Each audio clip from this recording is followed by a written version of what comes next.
Something changed in Game 3. The Warriors didn't just play, they sent a message. No Jimmy Butler, sure, but this wasn't about who was missing. It was about who stepped up. And Draymond Green? He took it personal. From the opening tip, the intensity was different. The Rockets came in looking to take control of the series. Draymond made sure that didn't happen. Golden State's defense locked in and shut Houston down, holding them to just 39.5% shooting and forcing 14 turnovers. That's not accidental. That's effort, timing, and discipline. Draymond was at the center of it all. Every switch, every rotation, every loose ball, he was involved. He wasn't just guarding one man, he was reading the entire floor. He cut off passing lanes, protected the rim, and kept the Rockets guessing. You could tell he was locked in from the first possession. There was one sequence where Shannon tried backing down Looney. Draymond slid over, timed the help perfectly, and forced a bad shot. Rebound secured. That kind of help defense doesn't show up in flashy highlights, but it kills offensive flow. And Golden State did that all night. Off the ball, Draymond was pointing, shouting, calling out actions before they unfolded. He knew exactly where Houston was going with it. That's not just effort. That's film, IQ, and intensity all working together. And he had backup. Kuminga gave one of his best defensive efforts of the season. He stayed disciplined, used his size well, and never let the Rockets' wings get going. Draymond Green tried to drive past him multiple times, and Kuminga shut it down. No gambling, just solid, fundamental defense. Even Curry took it up a level.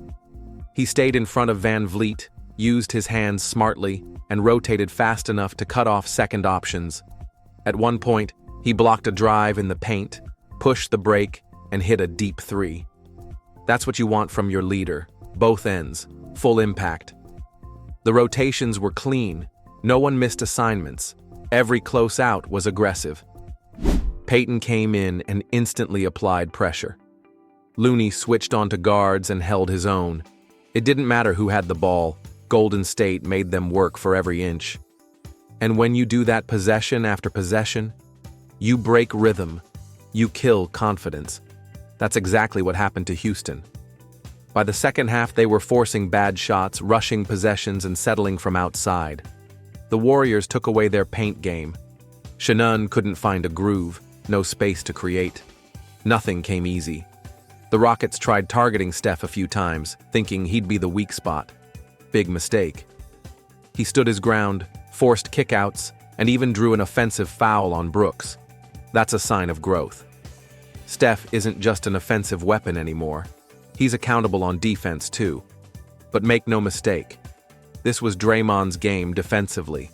He had a stretch in the third where he defended 5 different players on 5 straight possessions, switched on the perimeter, dropped into the paint, fought for rebounds, and kept the ball moving once they got the stop.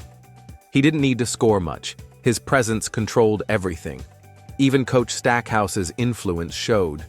The Warriors finished the regular season second in deflections per game, and it showed here. Hands were active on every pass. Lanes were clogged. Every time the Rockets thought they had a look, someone flew in to contest it. One key moment came late in the third quarter. Dillon Brooks tried to take Steph off the dribble. Draymond slid over, read the move, stripped the ball, and dove on the floor. That's leadership. That's effort. And it's contagious. From that point on, it felt like Houston had no answers. On offense, Steph made it count. Dropped 36 points, handed out 9 assists, grabbed 7 rebounds. But even he said post-game, it was the defense that set the tone. When your entire squad commits like that, games get out of reach fast. This wasn't just a win, it was a reminder.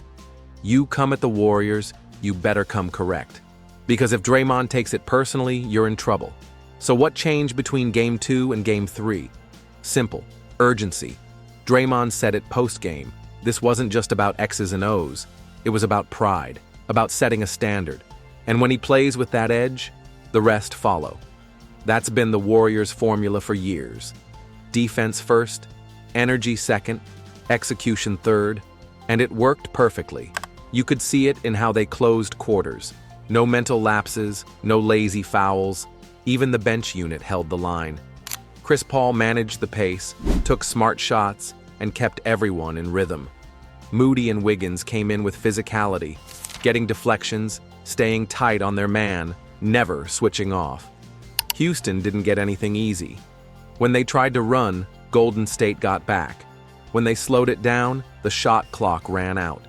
The Warriors forced 3 24-second violations. That's rare in today's NBA. It shows total defensive buy-in. Was Draymond's energy the difference? No question. He finished with just 8 points, but added 11 rebounds, 6 assists, 3 steals, and a block.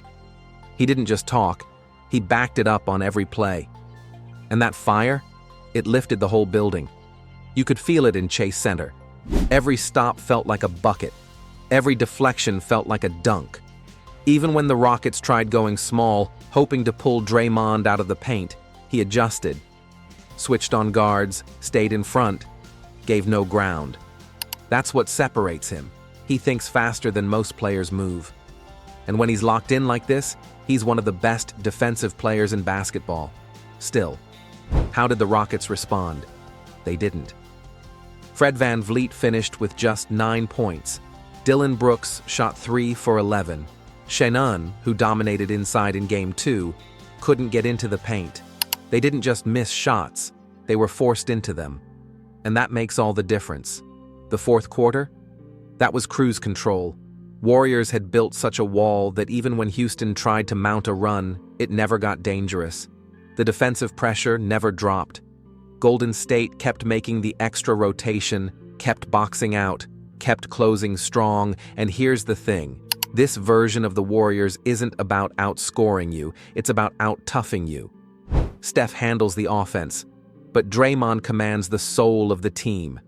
And Game 3 was a full display of that identity. Even the numbers back it up. Golden State had 9 steals, 6 blocks, and out-rebounded Houston by 13. They outscored them in transition, in the paint, and off turnovers. That's all defense-driven. That's system. That's attitude. What does this mean for the series? Momentum just flipped. If the Warriors defend like this again, Houston's options shrink fast, and the pressure shifts back on them. Because it's one thing to play freely when shots fall, but it's a whole different challenge when you're being hunted on every possession. Steph will get his buckets. That's expected. But if Golden State keeps defending like this, they're a real threat again. And nobody's trying to face that in the playoffs. Draymond said after the game, "We weren't proud of our effort in Game 2. That wasn't us. This was." That tells you everything. They know the window is still open, but only if they play with this kind of focus. So here's the real question. Can they sustain it? Because this Game 3 version of the Warriors, that's championship-level defense. It was aggressive, controlled, and smart. If they bring it again, it's their series to take. And if Draymond keeps taking it personal, then every opponent should be on alert. If you're still watching, you already know. This wasn't just a game, it was a statement. The Warriors reminded everyone who they are, and Draymond reminded everyone why he's still the heartbeat of this team. Don't forget to like, comment, and subscribe for more straight-up, real basketball breakdowns. No fluff, no hype, just what matters. Game 4 is coming fast, and let's see who really wants it.